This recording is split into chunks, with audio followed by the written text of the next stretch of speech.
मित्र ने पूछा है, सुख क्या है, दुख क्या है, हम सुख दुख में बारंबार क्यों डूबते रहते हैं, कैसे इन सब के पार जाएं।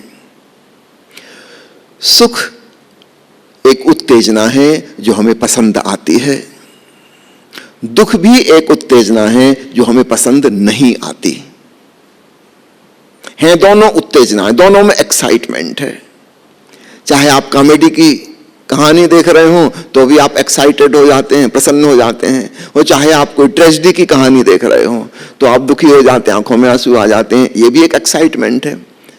एक में आप दुखद रूप से उत्तेजित हुए, एक में सुखद रूप से उत्तेजित हुए।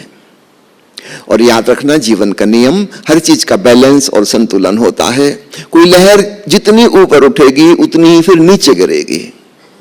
कुल मिला के उसका ऊपर उठना और नीचे गिरना समतुल बराबर रहेगा। अगर वो 5 फुट ऊपर गई है तो फिर 5 फुट नीचे जाएगी। जितना ऊंचा पर्वत होगा उसके शिखर से चढ़ के देखोगे तो उतनी ही गहरी खाई नजर आएगी। पर्वत और खाई हमेशा इकट्ठे होते हैं। लहर का उठना गिरना सदैव जुड़ा हुआ, संयुक्त होता है। इसलिए जो व्यक्ति सुखी हुआ अब वह दुखी भी होगा, जो दुखी हुआ वो सुखी भी होगा। लहर नीचे गिरी, इसके तुरंत बाद उसके बगल का पानी ऊपर उठ जाएगा, फिर नई लहर उठेगी। जो ऊपर उठ गई वो नीचे गिरेगी। फिजिक्स में आपने तरंग का नियम, प्रिंसिपल ऑफ वेव्स पढ़ा होगा। उठना गिरना हमेशा बराबरी का होगा।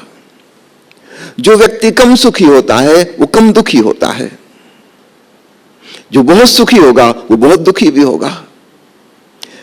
समझो तुम्हारी किसी से दोस्ती थी और तुम बहुत एक्साइटेड थे। अब ये दोस्ती टूट जाने पर, दुश्मनी हो जाने पर, अब तुम इतने ही भयंकर रूप से दुखी हो गए। लहर बहुत ऊंची गई थी, अब बहुत बड़ा गड्ढा बनेगा। अगर हल्की सी लहर थी, थोड़ी सी ही दोस्ती थी, यूं ही औपचारिक मित्रता, टूट भी जाएगी तो फिर कोई खास दुख भी नहीं होगा, कोई बड़ी अपेक्षाएं ही नहीं थी। इसलिए प्रेम विवाह में जितना विषाद और फ्रस्ट्रेशन घटित होता है उतना अरेंज्ड मैरिज में नहीं होता, क्योंकि अरेंज्ड मैरिज में कुछ खास एक्सपेक्टेशन ही नहीं है।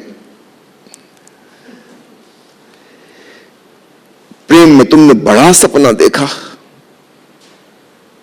कि न जाने कौन सा स्वर्ग उतर आएगा अगर हम साथ साथ रहेंगे।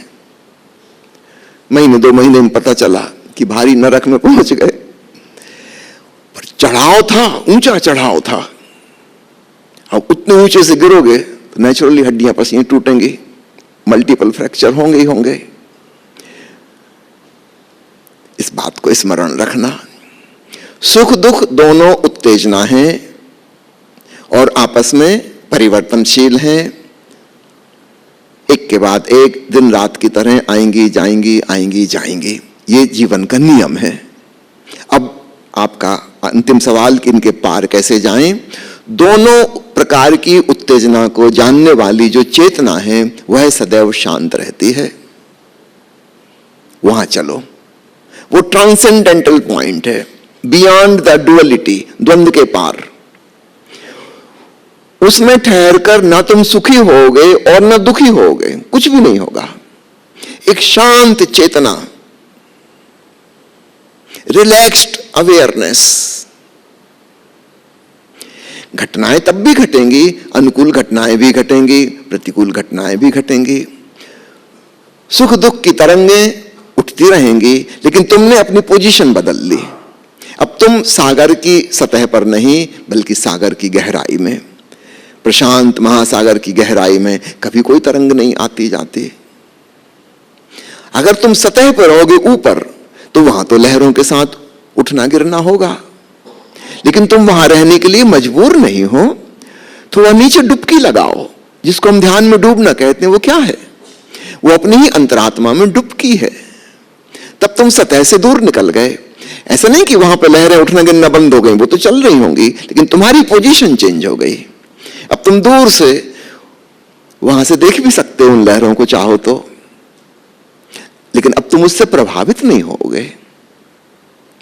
तुम अपनी स्थिर चेतना में रम गए। यह आत्मरमण की अवस्था ही ध्यान की अवस्था है। तो संक्षेप में समझ लो, सुख दुख दोनों उत्तेजना हैं, एक प्रीतिकर दूसरी अप्रीतिकर, एक पसंद वाली एक नापसंद वाली, लेकिन है दोनों एक्साइटमेंट। और एक्साइटमेंट थकाने वाला होता है, तोड़ने वाला होता है। आप ज्यादा देर तक एक्साइटेड नहीं रह सकते, आप थक रहे हो, ऊर्जा चुक रही है। इसलिए सुख भी ज्यादा मात्रा में हो तो घातक सिद्ध होता है। आप नौकरी कर रहे हो और 10% बोनस मिल गया, आप खुश हो गए। अगले साल 20% सैलरी बढ़ गई, आप खुश हो गए, छोटी छोटी मात्रा में। अचानक पता चले कि 10 करोड़ की लॉटरी लग गई, हार्ट फेल भी हो सकता है। आप तो यूं आदतवश टिकट खरीद रहे थे, सालों से खरीद रहे थे, अब तो मन में कोई एक्सपेक्टेशन भी नहीं था कि कभी फंसेगी। शुरुआत में तो कभी था, धीरे धीरे सालों साल खरीदते खरीदते वो आदत पड़ गई थी कि हर महीने एक टिकट खरीदनी है। अचानक 10 करोड़ मिल जाएंगे तो जरूरी नहीं कि आपके लिए यह लाभप्रद साबित हो। इतना बड़ा एक्साइटमेंट है, हार्ट अटैक भी हो सकता है। इतने बड़े सुख को आप झेल ना पाओगे, छोटी छोटी किस्तों में झेल लेते थे। तो साधारण हम कहते हैं असहनीय दुख, शायद आपने कभी सोचा नहीं असहनीय सुख भी होता है।